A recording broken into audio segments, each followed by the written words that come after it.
Before we lift our hearts in prayer, let's pause and quiet our minds to receive God's truth. His word is our foundation, steady, unchanging, and full of life. As we reflect on Scripture, may it prepare our hearts to speak with Him honestly and openly. There's something profound happening in the unseen places of your heart today. God is calling you to examine not just your actions, but your motivations, not just what you do, but why you do it. In the book of 1 Samuel chapter 16 verse 7, we read that while man looks at the outward appearance, the Lord looks at the heart. This means that everything hidden within you is visible to Him. Every thought, every desire, every secret longing that you've never spoken aloud, every dream that stirs in the quiet moments when you think no one is watching. Many of us have become skilled at managing our external lives.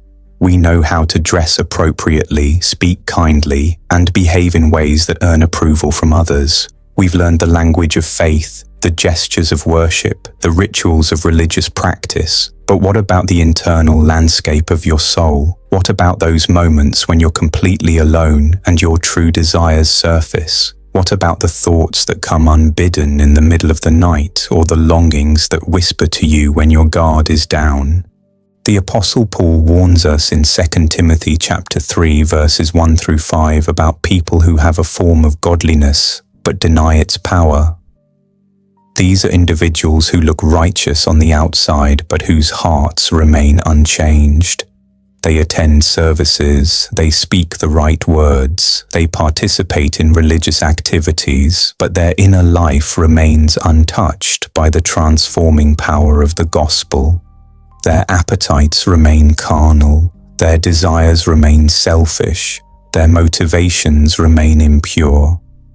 Consider the story of King David when the prophet Nathan confronted him about his sin with Bathsheba. David had convinced himself that his actions were justified, that his position gave him certain privileges. He had rationalized his behavior, minimized his guilt, and buried his conscience under layers of self-deception. But God saw through the external justifications to the heart issues underneath. David's appetite for what wasn't his led him down a path of deception, adultery, and murder. Yet when confronted with truth, David didn't make excuses or shift blame. He repented deeply, writing in Psalm 51 verse 10, "Create in me a clean heart, O God, and renew a right spirit within me." The heart is deceitful above all things and desperately wicked, according to Jeremiah chapter 17 verse 9. This isn't meant to discourage us, but to help us understand our desperate need for divine intervention. We cannot trust our feelings alone to guide us toward righteousness. Our emotions can lie to us with convincing arguments. Our desires can lead us astray with promises of satisfaction that they cannot deliver. Our appetites can grow stronger the more we feed them, demanding more and more until they consume everything good in our lives. But God's word never changes, and His love for us never wavers, even when we are faithless, even when we stumble, even when we fall into the same patterns repeatedly, even when we feel like hopeless cases who will never overcome our struggles. His mercies are new every morning according to Lamentations chapter 3 verse 23, and His compassions never fail. Jesus spoke about this heart condition in the Gospel of Matthew chapter 15 verses 18 through 19, explaining that what comes out of the mouth proceeds from the heart, and this is what defiles a person. For out of the heart come evil thoughts, murder, adultery, sexual immorality, theft, false witness, and slander. This isn't a condemnation, but an invitation to allow God to transform us from the inside out. He wants to change not just our behavior, but our very nature, not just what we do, but who we are at the core of our being. The beautiful truth is that God doesn't just see our brokenness and walk away in disgust. He sees it and moves toward us with compassion that defies human understanding. In the book of Ezekiel chapter 36 verse 26, he promises to give us a new heart and put a new spirit within us. He will remove the heart of stone that has become hardened by sin and disappointment and give us a heart of flesh that is tender toward his voice and responsive to his leading. Think about the woman at the well in John chapter 4. She had been searching for satisfaction in relationships, moving from man to man, hoping someone would finally fill the emptiness inside her soul. She had tried to quench her spiritual thirst with temporary pleasures and fleeting connections. But Jesus offered her living water that would satisfy her soul permanently. He didn't condemn her past or shame her for her failures, but offered her a future filled with purpose and meaning and eternal significance.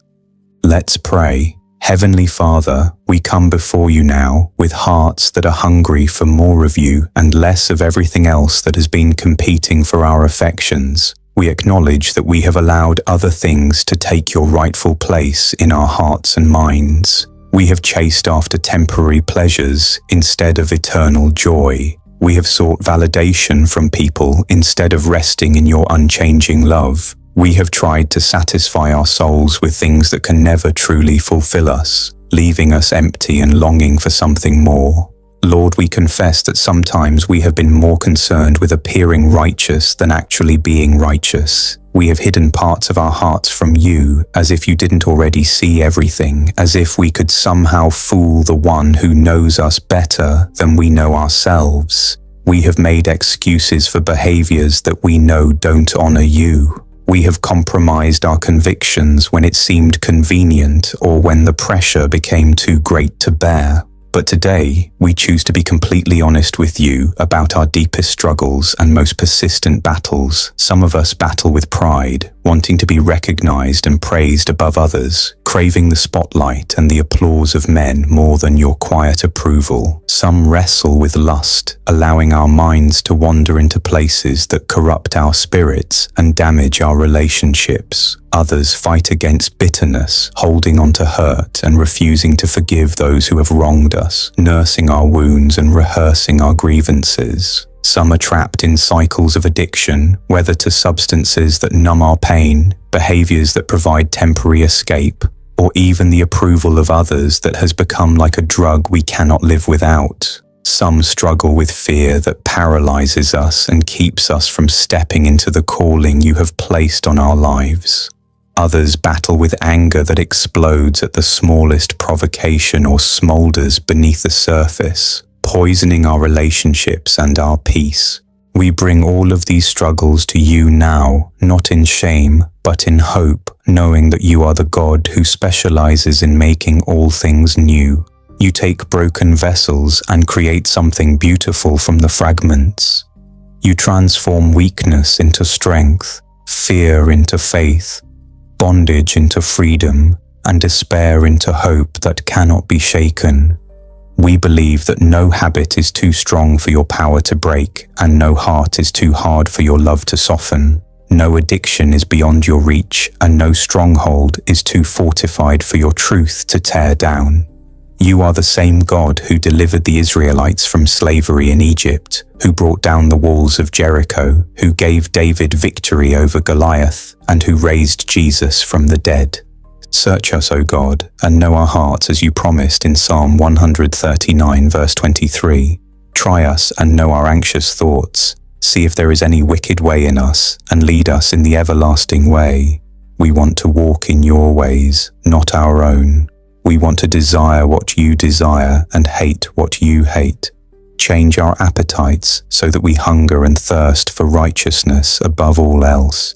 Fill us with your Holy Spirit so that we might have the supernatural power to say no to temptation and yes to holiness. Help us to love what is good and pure and noble and excellent. Let our minds dwell on things that are true, honorable, just, pure, lovely, commendable, and worthy of praise, as Philippians chapter 4 verse 8 instructs us. Guard our hearts above all else, for from it flows the springs of life, as Proverbs chapter 4 verse 23 reminds us.